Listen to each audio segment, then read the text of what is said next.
So, ladies and gentlemen, this is the Future Festival, and it's such a pleasure to have you in the room to discuss with us critical matters that actually are at the heart at what our society will be like or what Africa will look like. So, in today's conversation, our topic is normal, is a loaded word, and we're going to explore the conversation on parenting children who are difficult. But is that really the question? So, ours to be able to look at share core values, knowledge, and attitudes, and also there she is. I'm here. Yay! Hi, hello everyone. Hi, Adeto. We're happy to have you. I'm trying to. Yeah, you came in at the right time, you know. Next time. Totally. I hope she's not going to drop off. Perhaps it's spoke too soon. Hi, Adeto. Can you hear us? We can.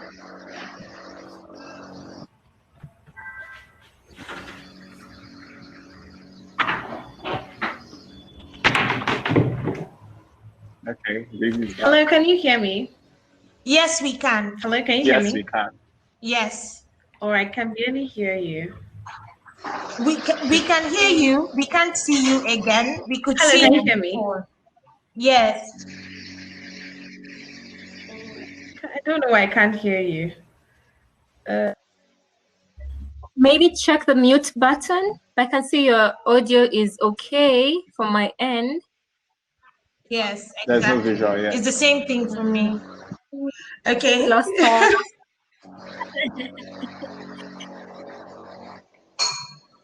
All right, Daisy, I think we can continue. Okay, all right, perfect. From where we left, apologies for that. We'll soon be joined by our co-panelists and the moderator. So we'd like to explore the conversation on normal is a loaded word. When we look at issues such as parenting children who are difficult, but is that really the question? So looking at co-parenting knowledge, because we know our society has broadly shifted and we are all just adapting into new ways of parenting and raising adults who may be best fit to take our continent to the next level. There we go. Hi, Adeto.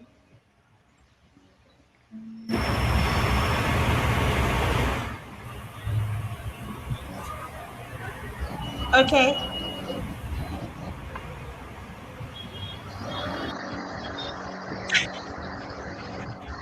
Hello?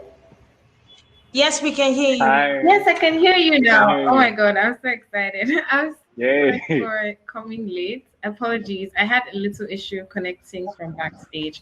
How are you doing today? Good afternoon, Daisy. Hi, Oyemi Adiribe. And hi, Chidozie. How are you guys doing today? We're very well, thank We're you. fine. Thank All right. Thank you very much for joining the session. I'm particularly very excited about parenting today in 2020. I'm not a parent yet, but of course, I feel like at some point we all experience parenting in one form or the other. And I realized that parenting is a very instrumental tool in shaping our thoughts, ideologies, and patterns in which we behave in today's society. And we've seen so many conversations about comparing parenting from before and parenting now. So you have instances with people saying that when I was your age, I couldn't do such a thing and all those kind of things. But of course, I'm very excited about talking about normal, which is of course a loaded word, and of course parenting children who are different in the 21st century. But of course, I would start by introducing my panelists today. I'm particularly excited. All right, welcome Daisy Wazala. Daisy is a PR and marketing expert, and of course, she was part of the she was also part of the TSA judging panel this year. What's up, Daisy? How are you doing today? It's good to have you. I'm so humbled to be in this session and just discuss key issues that really affect our society, like you said. So I'm happy to see how the conversation really goes forward and we'll have an interactive session. As you mentioned, I'm Daisy Wanzala, purely focused in PR and marketing. I deal with lots of clients in the region, and so I'm really looking forward to a very insightful session today. And thank you very much for having me. Thank you very much, Daisy, for being here today. Hi, Chidozie DK. What's up? How are you doing? So, guys, Chidozie is not only an activist, he's also a creative writer. Chidozie, your words are very interesting, and of course, graphic, to say the least. And yeah, thank you for writing words that definitely reach out to people across Africa. What's up? How are you doing today? And welcome to the panel session. Thank you. Absolutely. It's great.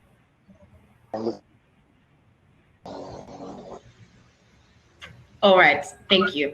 Hi, Oyeyemi Aderibe. What's up? How are you doing today? Let me first introduce you as, of course, a senior associate from Templars, which is a law and, of course, commercial firm that caters to corporate and commercial activities. What's up? How are you doing today? Welcome to the conversation. Thank you very much, Adeto, and thank you to everyone, the Future Festival, Future Red Media, for having me. It's an honor, and I look forward to the conversation. All right, amazing. Thank you very much and welcome. Of course, guys, this is the Diversity Summit organized by the Future Awards Africa. My name is Tom Manjo. I'm presenter from Pop Central TV. And of course, we're looking forward to dissecting conversations around parenting 21st century, and of course conversations around raising children that are supposedly different, because in the end we first have to define what kids are in like the now. I believe that we live in a very inclusive and diverse century where everyone is allowed to be themselves and express themselves in different ways. So coming from the conversation of our backgrounds, we definitely shape how we see the world. I would like to first ask how your childhood was like and how you feel that it kind of influenced your choices in today. Starting from you, Oyeyemi. Thank you. And that's such a crazy question. I love it. I love talking about my childhood. And the reason that I say so is I would say I'm one of the privileged few who had the sense of belonging, family, notion of identity, ownership by my parents when I was young. And so growing up for me, I didn't even appreciate the value until I grew up. And growing up for me was comfortable in the sense that I had an encouraging environment. I had parents who were responsible. I had a father who was present. I had a mother who was zealous. I had siblings who were kind. I had extended family who looked out for me when they could. And so I felt a lot of love, and I think it's a major part of why I have a lot of love to give today, and why parenting is such an important issue for me, because I see that a lot of who I am today is in direct correlation with my experience as a child. A lot of the things I'm passionate about, my success, is deeply rooted in where I'm coming from. And so for me, childhood was good. I'm grateful for that. And I hope that many more people would have the same testament about their childhood. Amazing. Thank you very much, Oyeyemi, for the background. Definitely. I see that, of course, you had like a very interesting and fun childhood. And of course, it definitely shaped the way you see the world now and the way you interact with people. Yes, love and kindness, essentially. What about you, Chidozie? How was growing up for you? And yeah, are there any experiences you'd like to share? Yeah, I had a great childhood. There were a couple of experiences that weren't great, but as far as my family life, I had very supportive parents. I never for once doubted that my opinions mattered. What I thought and what my siblings thought, even though we were children, was always factored into how the household was run. We usually have these sessions as children where when time might have been to make like decisions that will affect all of us. So we'd all sit together as a family, and a lot of times, a lot of it was going over my head. I sit on the chair, my feet weren't even touching the floor. But experience that just taught me, I was shown in that way that my opinions mattered. And that has sort of like shaped the way I have approached life in general. So I never really have any compunction about saying what I really think at any time, because it's just the conditioning I have always. Amazing. That is an I said what I said movement. Amazing. All right. What about you, Daisy? How was childhood for you, and how has it shaped your adulthood so far? Well, thank you so much for the question. So unlike my counterparts, I don't think I had an amazing childhood. growing up, I think between the ages of 10 to right now where I'm at, at the age of 28, I had to actually be parent in a home of parents. Reason why I say this, my parents were diagnosed by HIV and AIDS. And so at that particular time, it was actually a situation whereby we in Africa or in Kenya were not really conversant to the virus or the disease. And so I had to take up a lot of responsibility as the firstborn in my family, in being the parent to my younger sibling, my sister who is also late, and also take care of my mother who had actually gotten paralyzed at that particular point. So for me, I think I've always, unlike Oyeye Mio Chidoze, I've always lived in a situation where I tried to belong because I lived with extended relatives, I lived with friends, I relied on other people to actually shape my adulthood. Relied a lot on TV and media moguls and just watched people's stories. So I would say that a larger part of who I am today has been informed, yes, by the values that my parents raised me by, but then a lot by the external society or these other family that I had to look out for because I didn't have that strong foundation without having parents and also a strong family orientation like most people. So for me, it's always been the outside world that has actually brought the values for me. So my childhood, I when people speak about playing, when people speak about story time with mommy and dad, I really don't know what that is, but I hope one day to give that to my children, you know? Right. That is very beautiful, Daisy. But one, it's very important to know that it does take a community to raise a child. So of course, I feel it's been very amazing that a community raised such an amazing woman like yourself. So yeah, congrats on that. All right, so the context of the conversation today is essentially about raising, of course, special children. And for one, I like to see from perspective that every child is special, but of course, we live in a society where we have biases and we see anything different from the norm, the supposedly loaded word, as very different. And yeah, we see it as something that has been such a deterrent to where we're going here in Africa. Because of course, if you're seen as someone that thinks different or you're not someone that follows the traditional norms, you're usually seen as an outcast. And it's very easy for people to throw their ideologies and thoughts on you and say very mean and not so nice things. So for one, as a child growing up in a community and you see yourself as different, so it might be from a conversation of disability, a different sexual orientation, a disorder, or psychopathy, or anything at all, a mental disorder.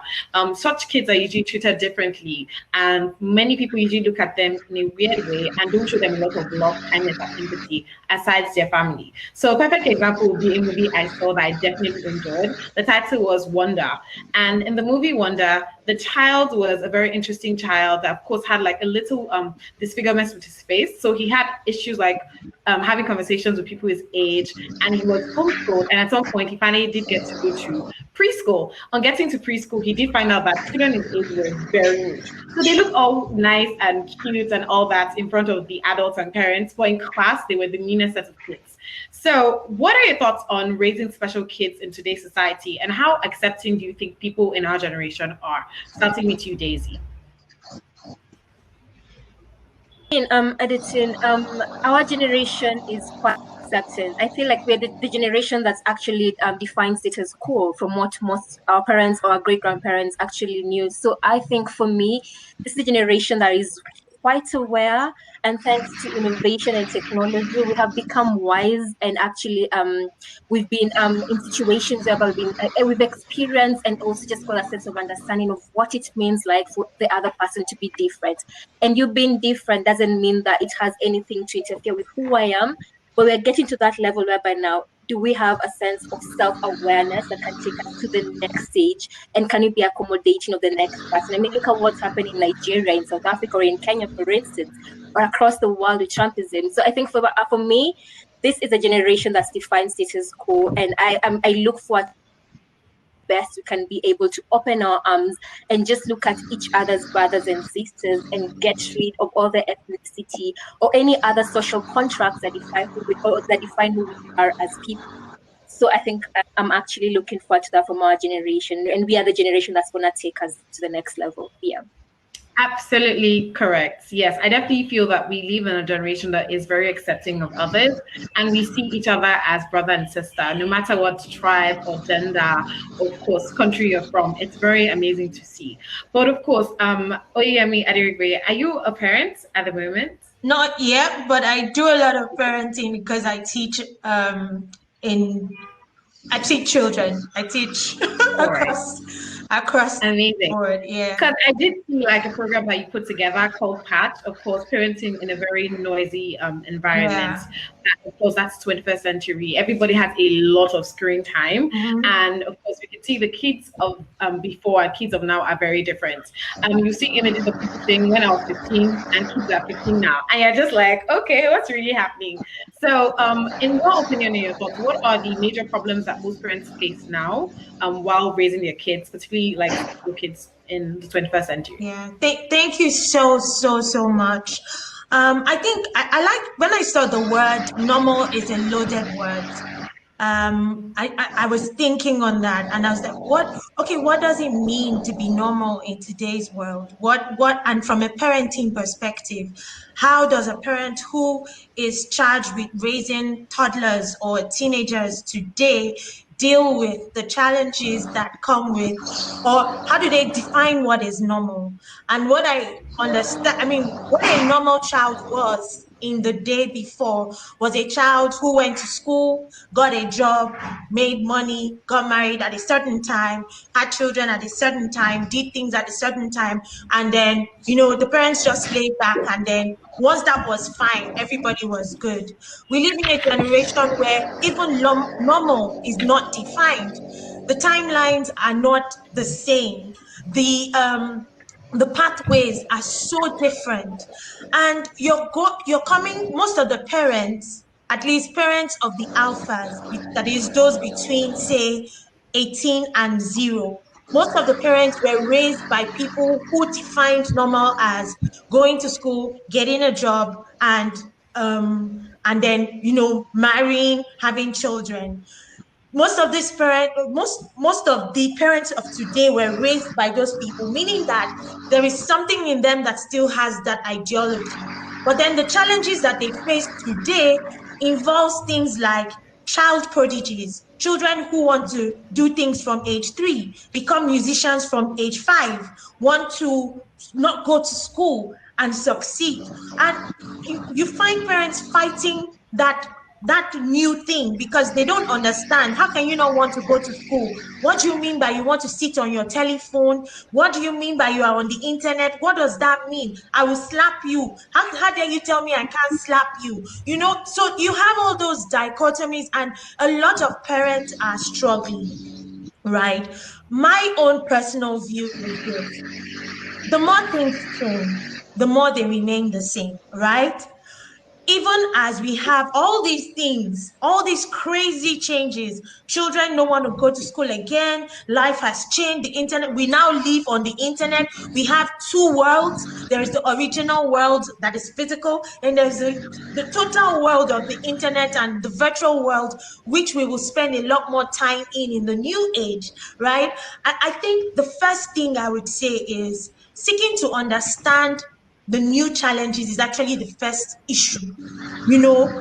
How different are we from before? And I will align with what Daisy said. The differences are a lot, but if the differences are understood, the experiences won't be different. People can actually align. Parents can enjoy parenting.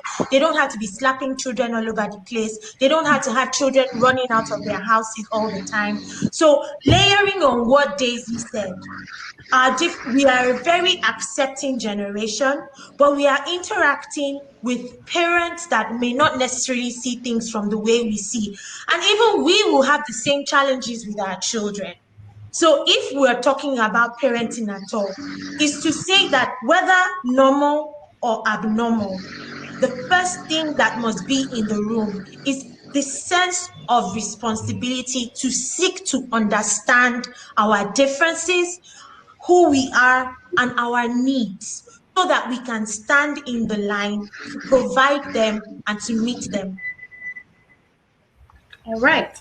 That was very expository, Oyemi. Thank you very much. So understanding the fact that in the end, whether we have a normal or special child, it's very important to understand the construct of course, the system we're currently in and understand how to apply ourselves to it, particularly being very supportive. Yeah. But when it comes to being supportive, I find that it's a very different ballgame.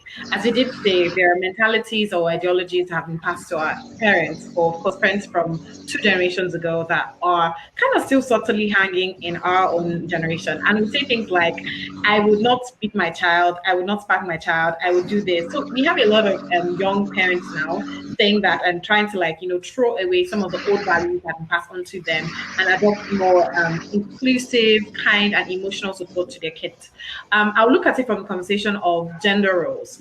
I see that in this generation that we currently live in, there are some boys or some men that still see that women are subordinate or don't feel very comfortable showing their emotions or feel that they had guys who, bury it all in and not see anything when you're going through something that is very important. While, of course, we still have conversations of young girls being taught that they are supposed to aspire to marriage, in Chimamanda's voice, or they are not like so many things to look forward to. But I see a generation of people that have been able to move through that conversation, adopt new ideologies, and are not more open to opportunities that are within their sphere. But I want to know your thoughts on this, Chidozie Dike. What are your thoughts on the children of today and how parents themselves can teach them a certain level of emotional intelligence, be more accepting of others that's absolutely different from them? Because in the end, change is very, very constant, and we need to be able to adapt to whatever change we find within our environment. So, yeah. I'd like to hear your thoughts. Thank you. First of all, in terms of teaching children about difference, I mean, one would think that it would be everybody would understand that difference is a given. Even two children who are raised in the same family are not the same. Each and every one of us is unique in our own ways. We can have the same training, we can have the same education, but then our aspirations are different and all of those things. Starting with that as sort of baseline,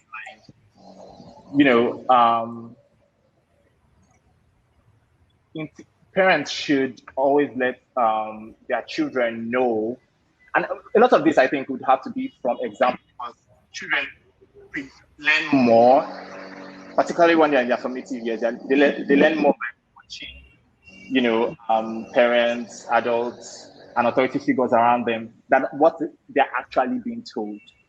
So if parents are in their dealings normalizing difference,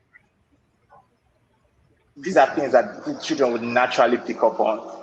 So it's one thing to tell a child difference is normal, but if that is not reflected in your life, if you are saying things in your home, for example, that are tribalistic, that are denigrating of people who are different from you, then there's that that's incoherence that the children then pick up, because what you then do is that you confuse them. So in terms of teaching children about difference, I personally think it's more about what you do than what you say.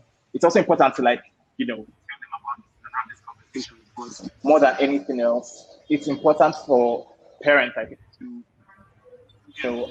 recondition themselves when necessary, to be aware of their own feelings and flaws, because parents are not above making mistakes.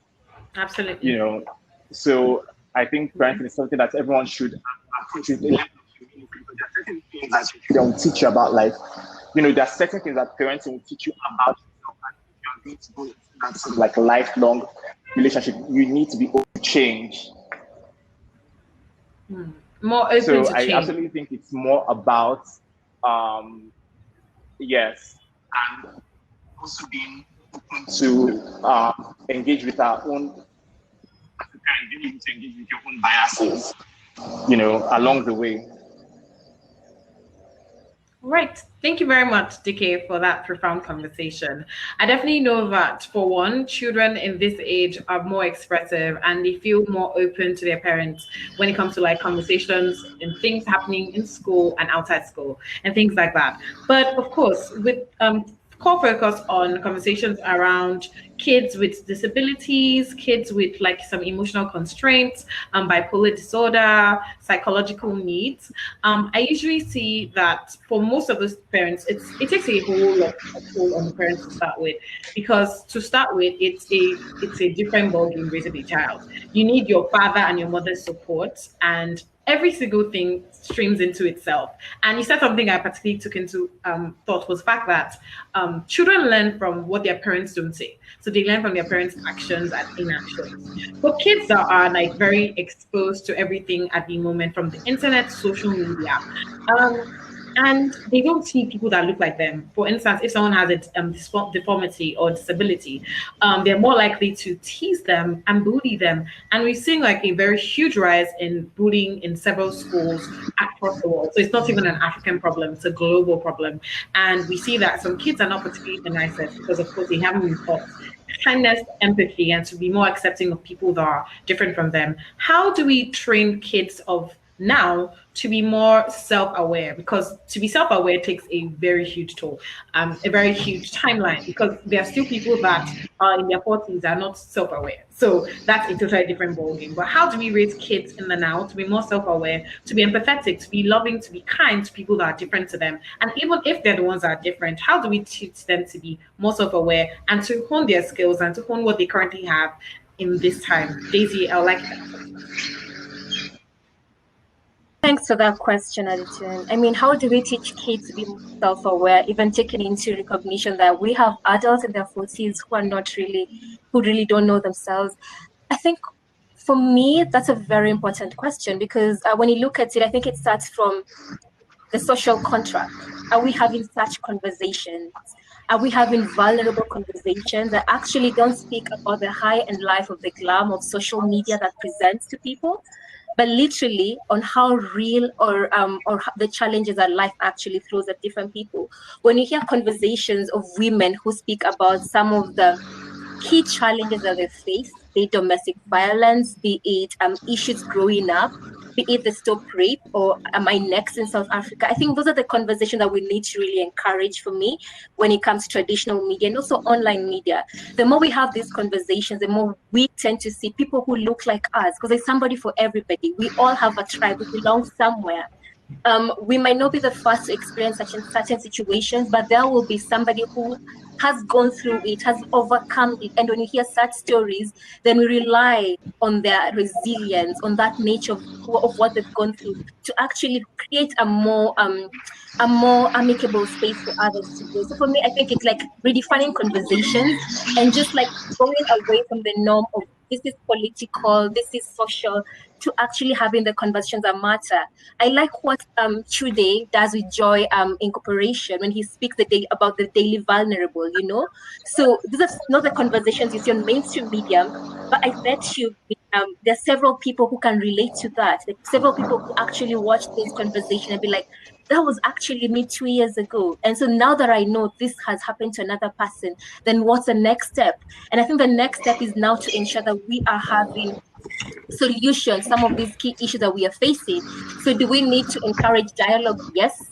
Do we need to now involve lots of market stakeholders to actually ensure that we are having solutions, some of these key challenges that can enable us to raise to actually create a safe environment for people to be open to communication, for people to actually be able to articulate what they're struggling with and get help.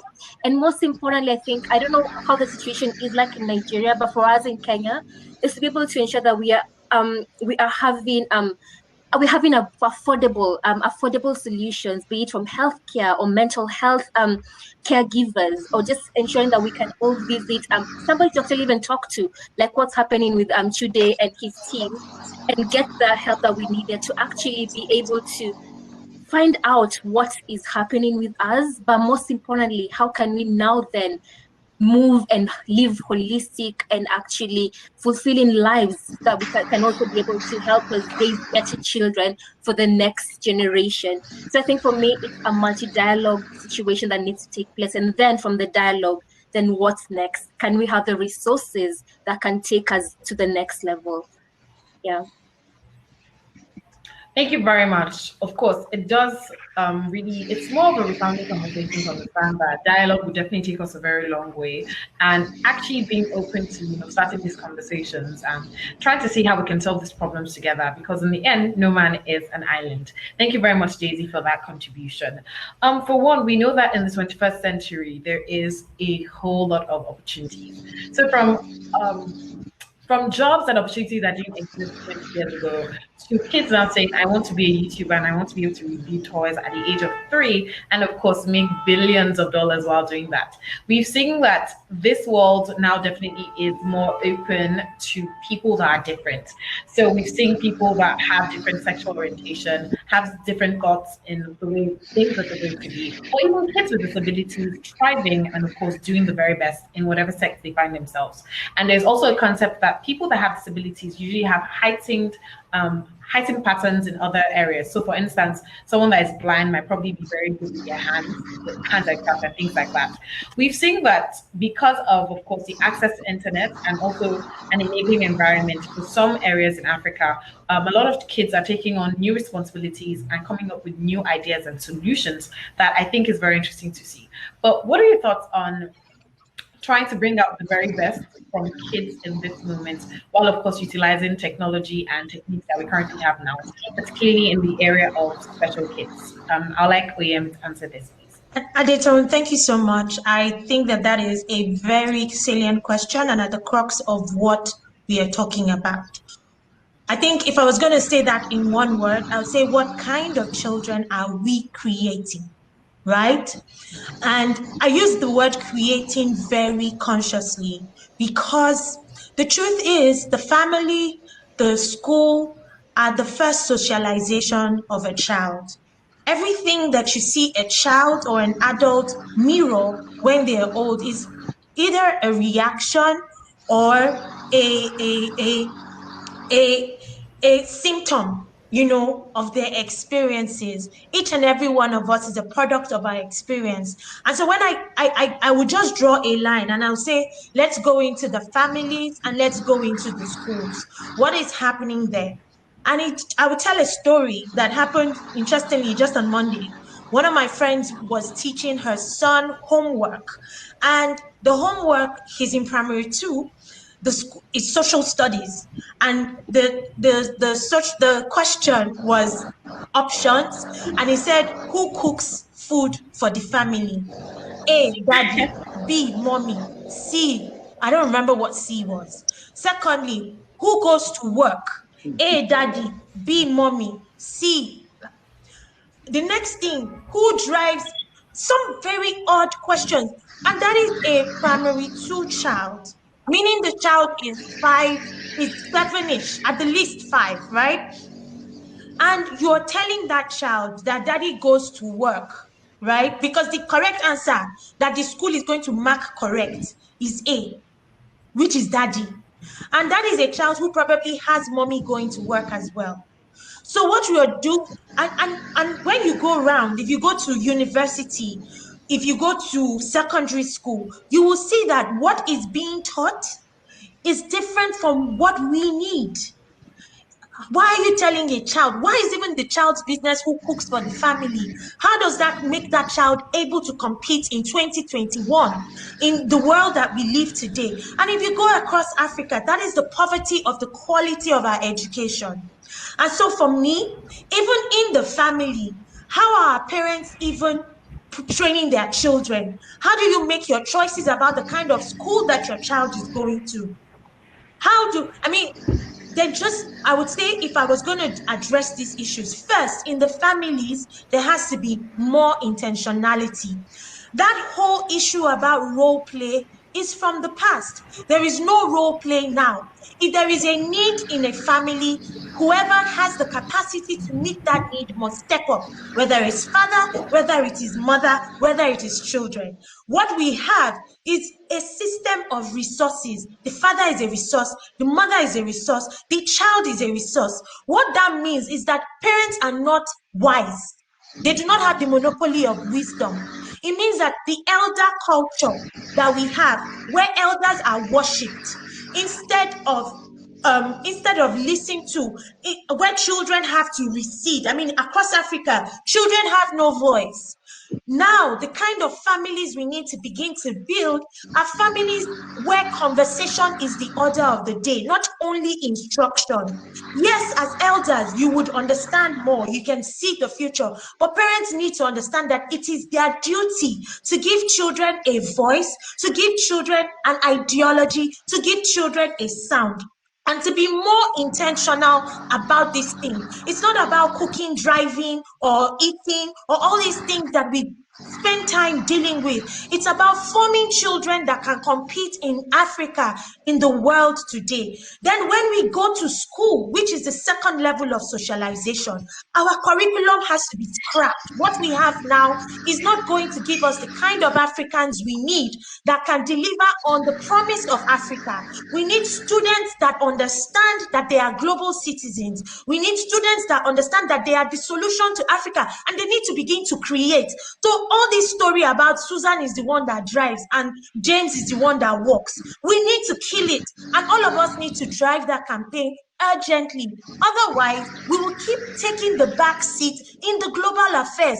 Everything we see today is a symptom of what we have put in. You can't harvest what you haven't sown. So Africa's dream is eluding Africa because Africa hasn't put in the right seed.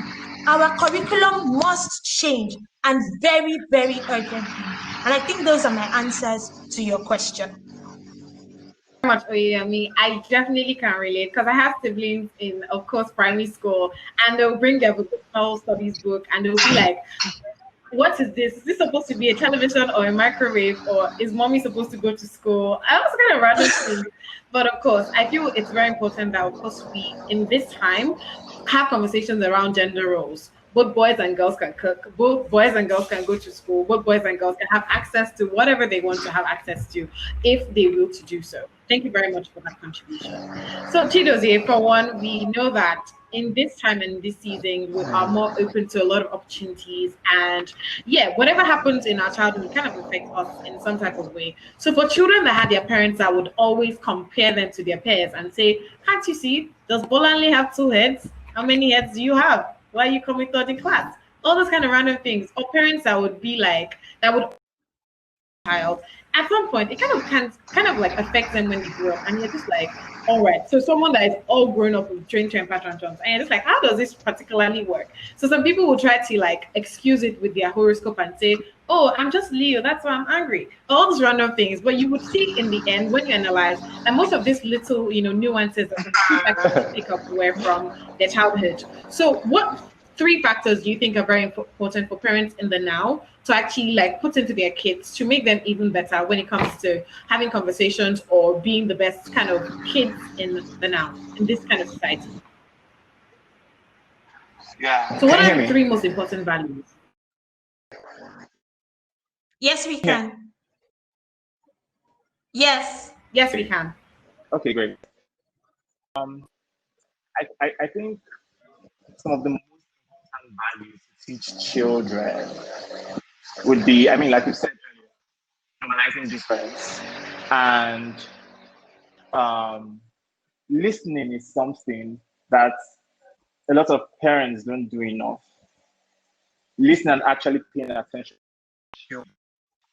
So it's not something you would verbally tell a child, but just by listening to a child and letting a child know that they are being heard, that the opinions matter, it goes a long way in shaping, who they turn out to be. And also being approachable. Also being letting your children know that they can, approach you with problems. Obviously, a lot of things I'm saying are not things that you have to verbally tell a child. There are things you have to show, you have to demonstrate to the child that you are approachable, because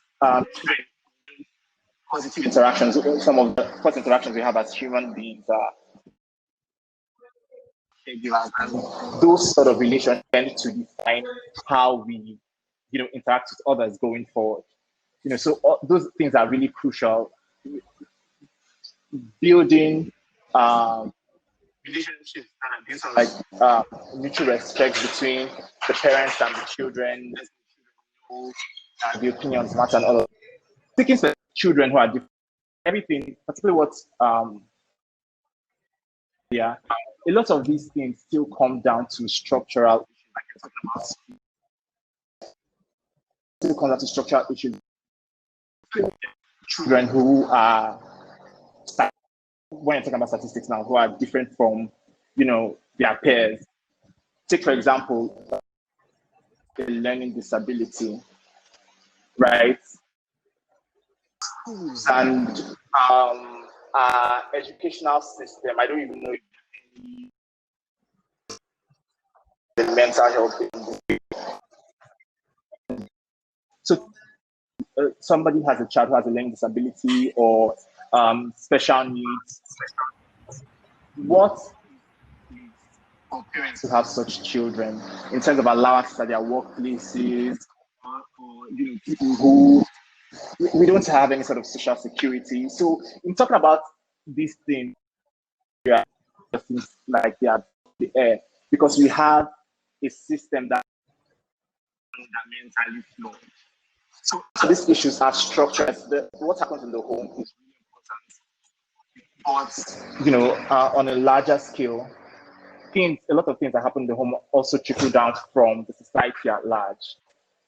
You know what I mean? So back to the specific question I was asked, I think a lot of the things that parents really need to show their children, really need to teach their children action. Show them you're approachable, normalize difference by how you treat other people, treat people who are different from you, and listen to them.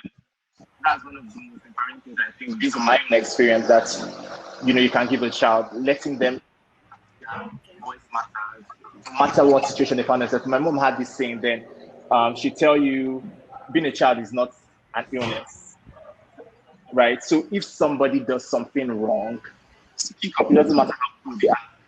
You owe them is not to be needlessly rude.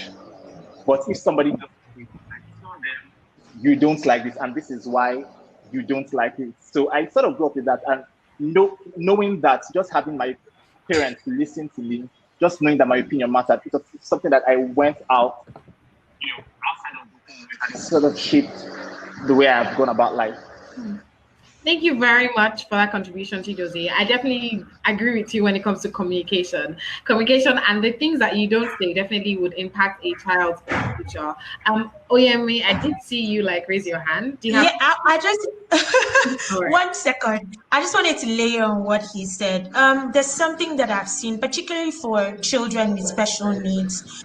A lot of parents discover the issues very late because and I mean some of them could have been cured earlier or managed earlier. You usually have those situations very often, particularly on this side of town where you don't have good health care that people do customary checks with. So your child may have a problem and you may not be able to see it now because there's really, you don't check. But one thing I've seen that helps also minimize the incidence of destruction or things going out of control is parents actually observing their children, actually observing. When I say observing, as in studying your child.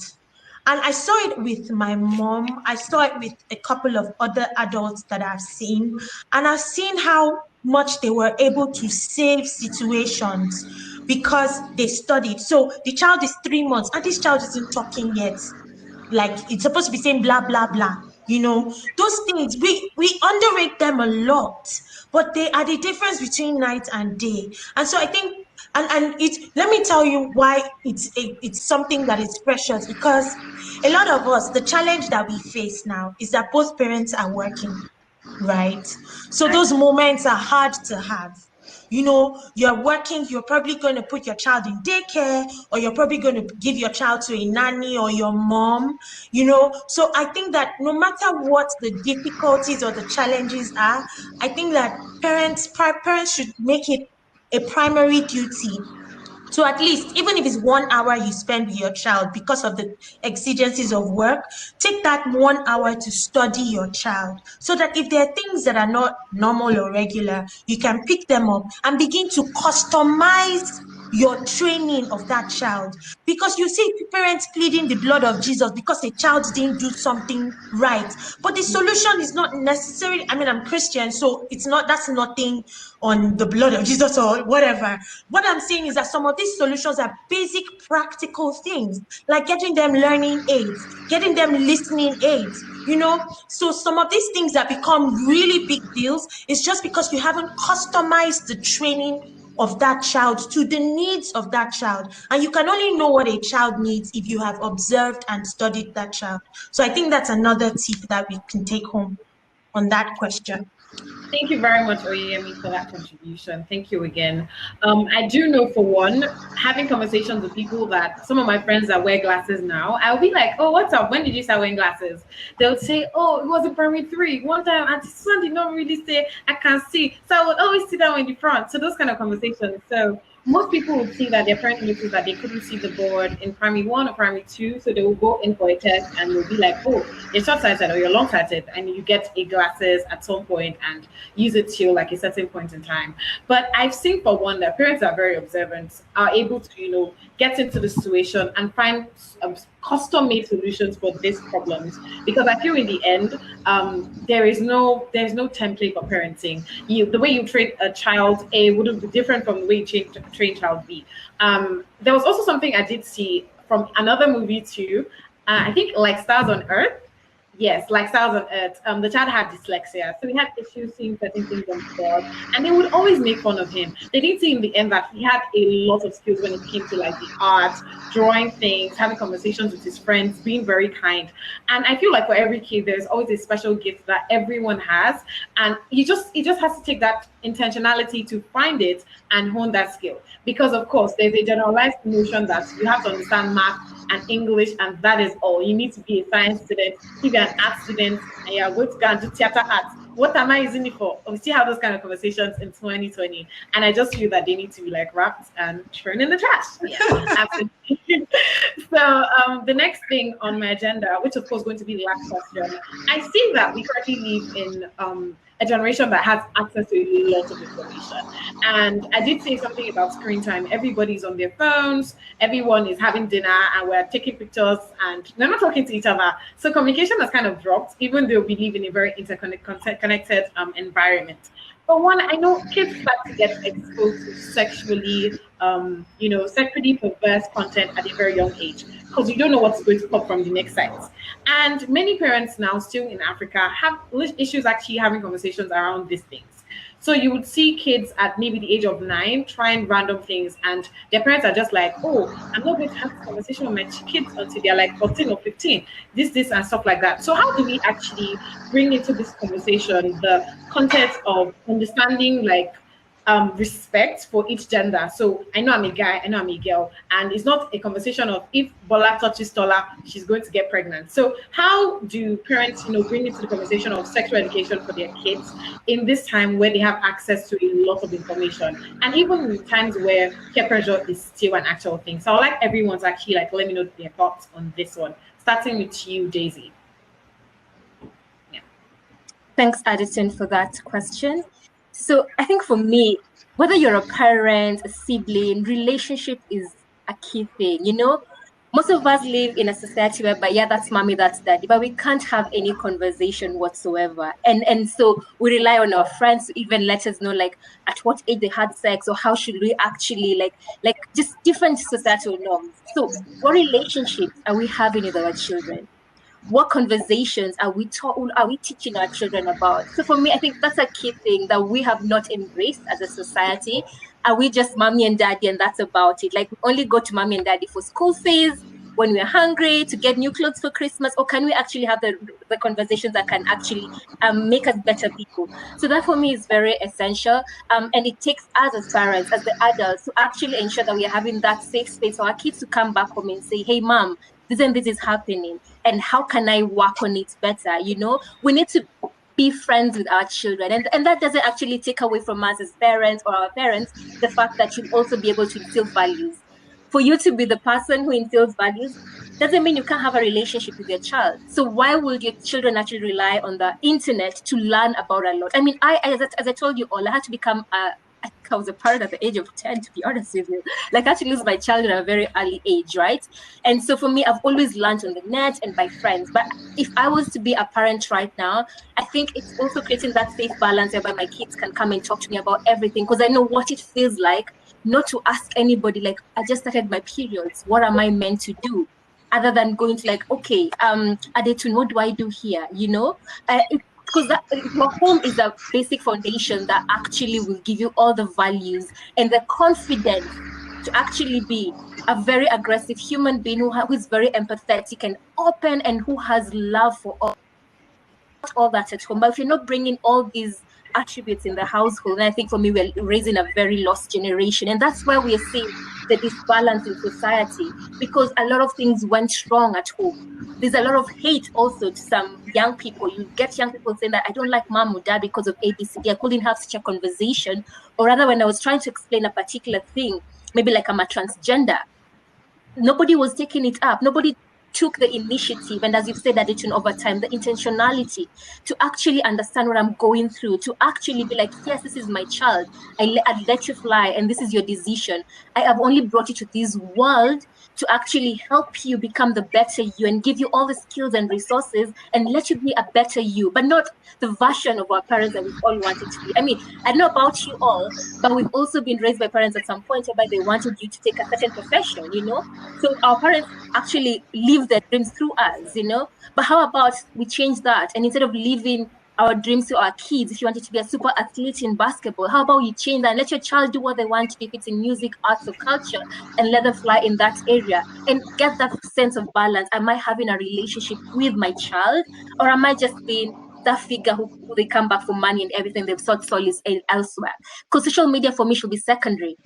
Friends and extended relatives should be secondary. If at all option one, who is us in the home, fails, then we'll go and rely to other sources of information to actually get the knowledge required to become better individuals. So I think relationship is very, very key and important. Yeah, thank you for that conversation, Daisy. Communication is absolutely important. DK, what are your thoughts? Yeah, I think on this particular issue that we can't rely solely on the impulse of parents. It's important to have like structures in schools. I mean, we should have an educational system that's responsive to the needs of people who have been educated. We should have programs in school teaching children about consent, you know, as soon as possible, about consent, about the sexual development and all of those things. So, I mean, in the Nigerian context, we have a very hypocritical culture, uber moralistic, even though we know how things are. So I don't know that it's quite practical to rely solely on the impulse of parents. Some of them might not get to themselves, some of them who are finding these to be taboo topics. So I think it's important to have like structures, particularly in the educational system, to start teaching children about things that are really crucial with regards to sexual development, and also how they relate, you know, with one another, particularly as boys growing up and girls growing up. All of those things I think is particularly important, particularly right now, with all the conversation around consent. I think that's very, very important to start to introduce that in schools. Consent is definitely sexy. Thank you very much, Dike, for bringing that to our knowledge. Yourself, Oyemi?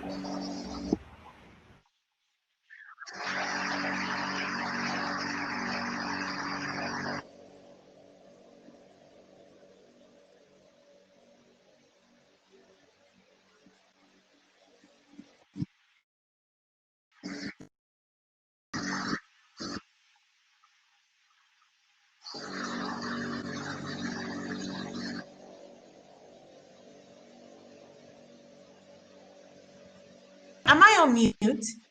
Ouch! Sorry. Okay. I'll just run through what I said. I said I would layer on what DK and David said. And I would say that every time I hear this question, for me, it's like a trick question. And the reason I say so is the world that we live in today is fast changing. and changing, not just changing in form, but not just changing in substance, but changing in definition. Now, when I say that, I mean, in 1920, there was a binary world, and that was it, right? If you went anywhere, it was male, female. Now you have a world that is seeking to define what non-binary is. You have a total generational divide between parents who understand what that means, parents who can't get it. And those issues have to be queried.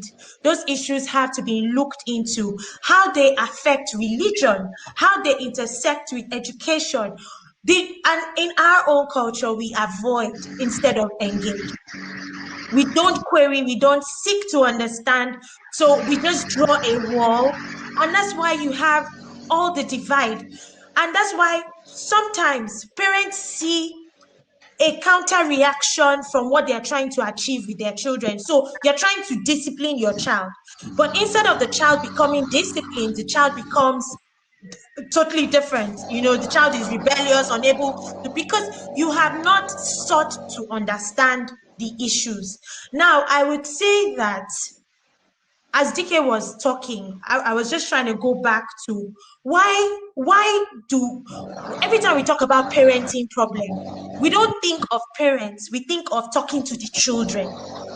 Every time there's something wrong, we don't say, oh, talk to the parents. We're talking about the children that have gone bad. It's the children that are the problem. Nobody usually looks and says it is the parents that are the problem. But the truth about it is the parents that will many times be the problem, because one, we don't have a system of intentional parenting. A boy and a girl get married today. They get pregnant. They have a child. They haven't been taught how to. They don't know how to. So whatever, they will just flip any script they've seen. They're picking the script from their father, picking the script. So they don't even know what they have been landed with. So I think as a society, we need to provide a lot of support for parents. Lots of support where parents can conveniently talk about the challenges that they're having. How they can, because if you talk about the challenge that you're having with your children, it is gist, it's society gist. It becomes the gist that A will talk to B. So a lot of parents are not safe.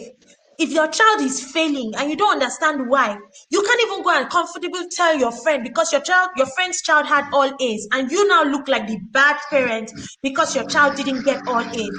So I think as a fundamental solution, we need to support a lot of parents. Children are only a symptom. There is no bad child. It is bad parenting that results in bad children, quote and unquote.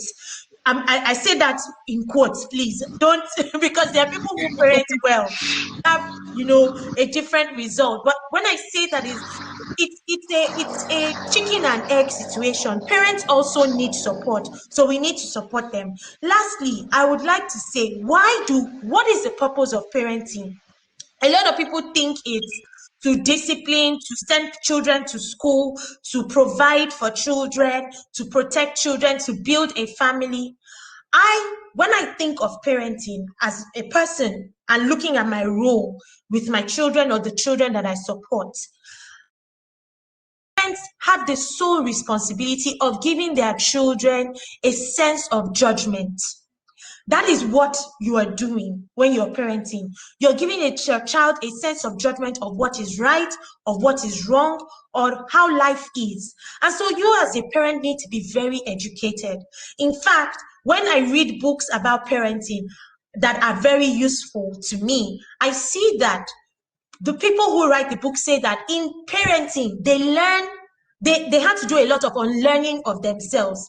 They even become self-aware of their prejudices, their biases, and it is from their children that they learn what the right definition of life, of the world is. So if you parent right, your child even becomes a resource for your own growth, for your own parenting skills and all of that. So what does that mean? We need to break down these walls. All these walls of I am the parent, I am above. No, in parenting and communication with children, it is equality. You need to reduce yourself to the level of that child. Let that child pour out. What that does is that social media is not now the source of validation. The source of validation is that sense of ownership of a conversation of my life. I can ask what is going on with me, and there is somebody, a responsible adult, who is there to listen, hear, understand, and try to interpret it with me. And even when I don't understand it, that person is able to reach out to a network that can solve that problem. When a child now goes on social media, that child is interpreting social media, not receiving social media. That child is seeking, is growing. The knowledge that the child sees on social media does not become the Bible. It is something to, okay, critique. This doesn't work. This doesn't make sense. I've seen this before. This is the end, you know? So it's things like consent, things like, I mean, we're still struggling with menstruation. Across Africa, we're still struggling with menstruation, which is a basic scientific fact of how women are formed. People are still afraid to go into shops and buy pad because people are looking around and saying, oh my, well, she has come of age. Girls are still shy of their scientific formulation of, oh God, I'm growing breast. Oh, then we need to lose, and parents need to get comfortable in those things. Parents need to talk to their boys. It's not just about the girls. You don't just carry yourself going around the place looking for something to put yourself into. You are a man. Be responsible about yourself. All of those conversations need to happen in the family, and not just when the child is 10 or 12 or 14. From when the child can understand things. So from 3, you need to begin to tell your child. In fact, science has said that period between 3 and 6 is one time where a child is like a soaking foam. You must be pouring in the fundamentals into your child. And that's why it is so important that parents have support. Let society support them. Let our corporates support them so that mothers and fathers can stay at home. Paternity leave should not be a question in an organization. Everybody should be present. Motherhood is not parenthood. Parenting is not the responsibility of a mother. It is the responsibility of both father and mother. When we move on all of these things, social media will just be a secondary problem. I think social media is just amplifying what is missing in real life. If we feed these things in real life, social media would actually course correct and mirror these things that we are experiencing. Thank you.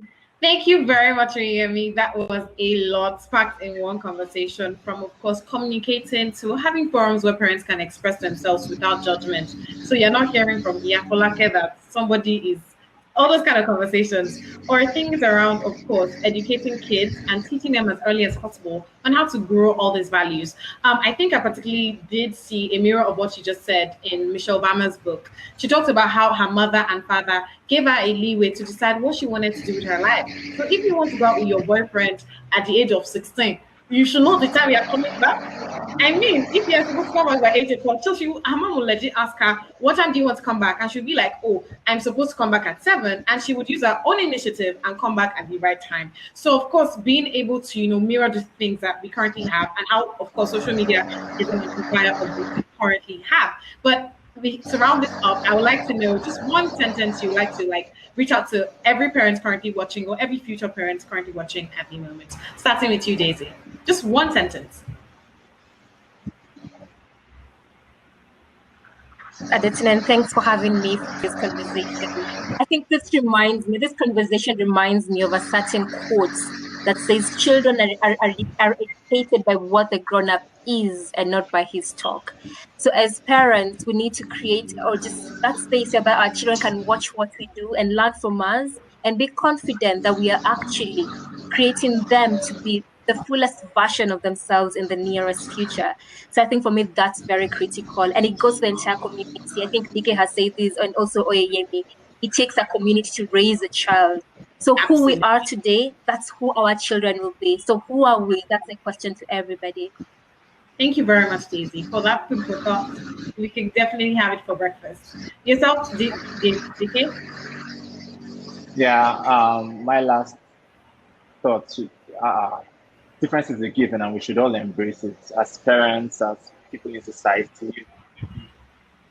We should understand that difference is the normal. We should all Amazing. Difference is the normal, not even the new normal. And let's try to treat each other how we'd like to be treated. Yourself, Yemi? Yourself? One last thing. I think you're mute again. What he said. What he said. what yes. Yes, our power is really in understanding our differences. If we understand the difference, then the struggle to be normal, the struggle to be like something will not be there, because what you would be doing is helping that difference, customizing your solution for that difference, experiencing that difference. I mean, experiencing the beauty. Parents who have autistic children, some of them tell you when they accepted it and started to understand the child, they tell you that experiencing the child the way the child is so beautiful. And then you are sitting on the outside like, how's that beautiful? But the truth is, difference is to be experienced. So let us accept and release ourselves to experience those differences. And I think it would make parenting a lot easier for all of us. All right. Thank you very much, Daisy Wanazala. Thank you very much, Chidozie, of course, for joining us, and of course, for Yemi. It was amazing having you on this panel session. Thank you for your thoughts, your words, and also your actions towards helping parents now and future parents towards raising not only normal children, but of course, special children for the future that we would like to see. Thank you very much for joining the session. To everyone that joined in, thank you very much. And of course, it was a pleasure. This is still, of course, the Diversity Summit from the Future Awards. And my name is Tomajo. Thank you very much and have a fabulous day. Thank you, Bye, guys. everyone. Bye. Bye, everybody.